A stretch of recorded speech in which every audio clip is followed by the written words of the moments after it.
ओम नमः शिवाय। भक्तगण, आज मैं बैजनाथ धाम के बारे में चर्चा करने जा रहा हूँ। बैजनाथ धाम भगवान शिव के 12 ज्योतिर्लिंग में से 9वां ज्योतिर्लिंग है। बैजनाथ धाम झारखंड राज्य के देवघर में है। बैजनाथ धाम को बाबा धाम के नाम से भी जाना जाता है। ऐसी मान्यता है कि इस जगह पर माता सती के हृदय गिरा था, इसी कारण से इसे शक्तिपीठ भी कहा जाता है। यहाँ पर शिव और शक्ति दोनों विराजमान हैं।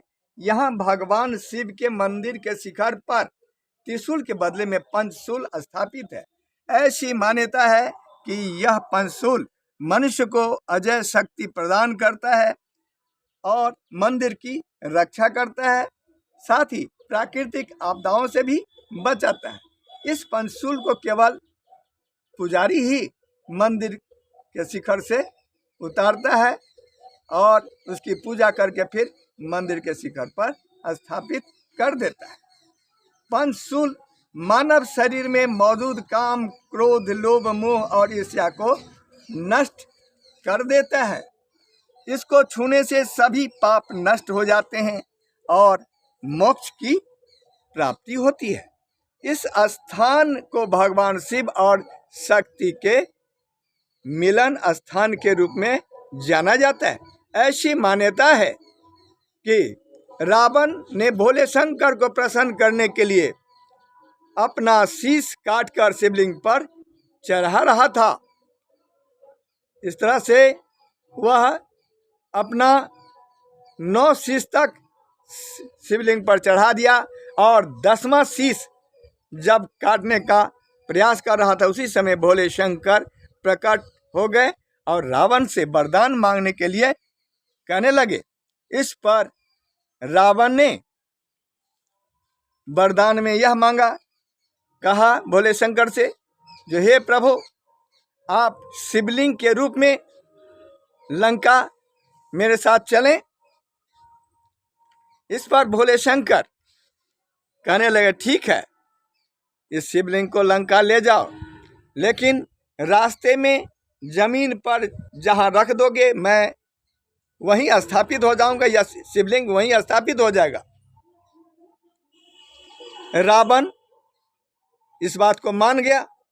भोले शंकर रावण के कटे शीश को जोड़ दिए और रावण उस शिवलिंग को लेकर वहां से चल दिया। जाते जाते रास्ते में एक जगह उसे बहुत जोरों से पेशाब लग गया। पेशाब के कारण उसे बहुत बेचैनी होने लगी।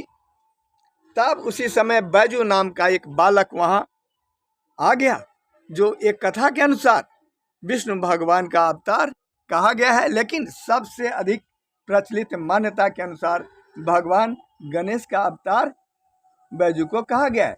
उस बैजू नाम के बालक को रावण ने उस शिवलिंग को हाथ में रखने के लिए कहा और बोला, जय भाई, जब तक मैं पेशाब करके वापस नहीं लौटता हूं तब तक अपने हाथ में इस शिवलिंग को रखना, जमीन पर नहीं रखना।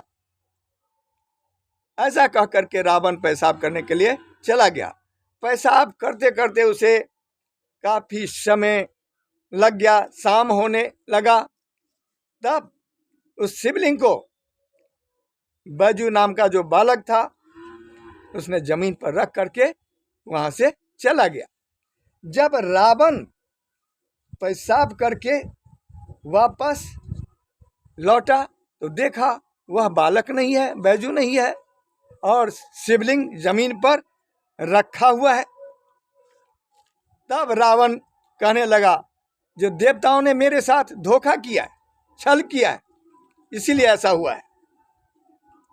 और शिवलिंग को उठाने का बहुत प्रयास किया, लेकिन वह उस शिवलिंग को नहीं उठा सका। रावण इसीलिए शिवलिंग को ले जाना चाहता था, क्योंकि शिवलिंग यदि लंका में स्थापित हो जाता तो वह अजय हो जाता। रावण उसको कोई पराजित नहीं कर सकता था। इसलिए देवतागण चिंतित हो गए थे और भगवान विष्णु और भगवान गणेश ने जो है रोकने का प्रयास किया रावण को, जो शिवलिंग लंका न ले जाए। इसी कारण से इस तरह की घटना घटी। अंत में दुखी होकर रावण वापस जो है लंका लौट गया। यह शिवलिंग त्रेता युग में बाबा धाम में स्थापित हुआ। वहां बाबा धाम में सुल्तानगंज से कांवड़िया जल लेकर के मंदिर में जल अर्पित करते हैं। जो भी प्राणी सच्चे मन से बाबा धाम में भोले शंकर की पूजा आराधना करते हैं, उनकी सभी मनोकामनाएं पूरी हो जाती हैं, ऐसी मान्यता है। इस मंदिर में भक्तगण प्रतिदिन आया करते हैं, आते रहते हैं और सावन के महीने में यहाँ लाखों की संख्या में भक्तगण आते हैं, बाबा का दर्शन करते हैं। तो भक्तगण, ये थी बाबा धाम के बारे में जानकारी। मेरा अगला वीडियो देखने के लिए मेरे इस चैनल को लाइक एवं सब्सक्राइब करें, साथ ही अपने दोस्तों को भी शेयर कर दें। अगले वीडियो में फिर मुलाकात होगी, तब तक के लिए आपसे आज्ञा चाहता हूँ। जय भोलेनाथ।